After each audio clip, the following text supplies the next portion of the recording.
안녕하세요. 책 읽어주는 노원 스님입니다.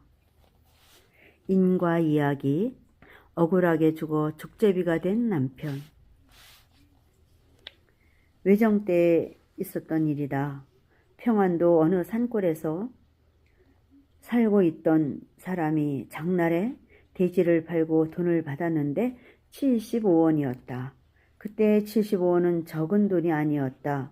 이 거금을 주머니에 넣어서 허리띠에 단단히 메어 달고 집으로 가는 길이었는데 날씨도 몹시 춥고 해서 마침 외딴 주막을 찾아가서 소주 한 잔을 청하였다. 방 안에서는 사람들이 짓거리고 있는 듯 싶은데 대답이 없자 재차 청하였다. 소주 한 잔만 주시오. 네, 나갑니다. 하는 소리만 내던지고 냉큼 나오지를 않는다. 방 안에서는 젊은 미녀의 정담이 벌어지고 있는 것 같았다.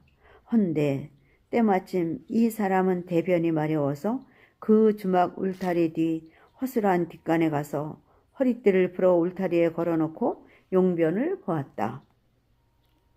그런데 벼랑간 족제비 한 마리가 스쳐가는 것을 보았는데 용변을 다 마치고 허리띠를 챙겨보니 돈주머니가 없어져 있는 곳이 아닌가. 귀신이 코칼 노릇이었다. 이 사람은 황급히 족제비가 사라진 쪽으로 쫓아가 보았으나 그 집 울타리 근처에서 종적을 감추고 말았다. 족제비에게 돈주머니를 빼앗긴 촌사람은 화가 치밀어 술청으로 찾아가자마자 무엇들을 하고 있는 거야. 당신들이 얼른 나와서 술을 주었던들 내가 족제비에게 큰 돈을 빼앗기지 않았을 터인데 하고 항의를 하였다. 결국 그는 돈을 변제해달라고 요청하면서 큰 소리로 욕설을 퍼부었다. 하기야 이 돈은 혼숙감을 마련하기 위해 집에서 기르던 돼지를 팔았던 곳이니 그의 꼴이 말이 아니었다. 그런데 이때 방 안에 있던 젊은 남녀가 튀어나오면서 이 사람이 미쳤는가? 터무니없이 거짓말을 늘어놓으면서 돈을 내라니. 미쳐도 이만저만 미친 것이 아니로구먼. 아무도 오고 간 사람이 없는데 무슨 돈 타령이야? 하면서 이 화적대 같은 놈이라고 마구 덤벼드는 곳이었다.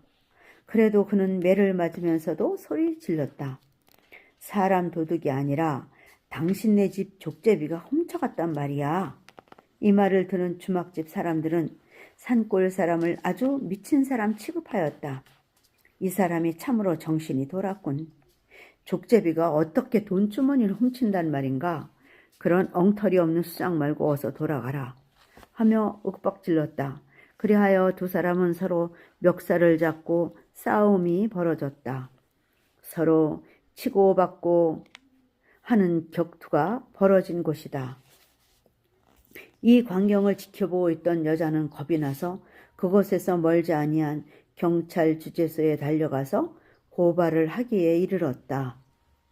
그리하여 곧 경찰관 두 사람이 들이닥치니 싸움은 일단 끝이 났으나 어쨌든 분을 참을 수 없는 곳은 촌사람이었다.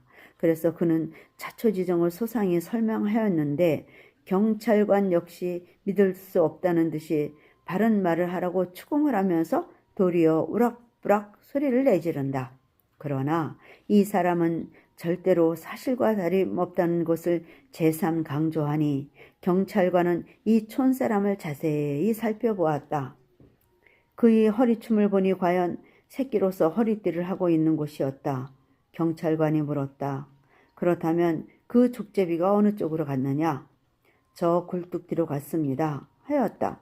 촌사람이 말대로 굴뚝 뒤를 살펴보니 족제비가 드나들 만한 구멍이 하나가 있었다. 경찰관은 주인 여자를 불러내어 괭이로 파보게 하였다. 여자는 표정을 달리하면서 사시나무 떨든 몸을 떨고 서 있을 뿐 좀처럼 움직이려 하지 아니하였다. 이때에 눈치챈 경찰관은 같이 갔던 동료에게 저 젊은 남녀를 잘 감시하도록 이르고 촌사람으로 하여금 파보게 하였다. 이때 구덩이 속에서 돈주머니가 나오니 모두가 이상하다는 듯이 바라보고 있었다. 그런데 돈주머니가 나오는가 싶더니 무엇이 썩는 것 같은 고약한 냄새가 풍기는 곳을 느낄 수가 있었다. 더욱 괴이하게 여긴 경찰은 빨리 땅을 파헤쳐 보라고 소리를 지르면서 재촉하고 촌사람도 신기한 듯이 구멍을 크게 파헤쳤다. 그런데 놀랍게도 그곳에서는 사람의 시체가 나타나는 곳이 아닌가. 시체 목에는 예리한 칼로 찌른 듯한 자국이 있고 머리 위에는 큰 외못이 박혀 있었다. 이것은 다름 아닌 이 젊은 남녀의 짓이었으니 여자는 간부와 부동하여 본부 남편을 살해해서 굴뚝뒤에 파묻었던 곳이다. 여기서 마치겠습니다. 책 읽어주는 누원 스님이었습니다. 하루의 기적은 무탈함에 있습니다. 인연님들의 오늘이 무탈하시기를 기원하겠습니다. 여러분 행복하세요.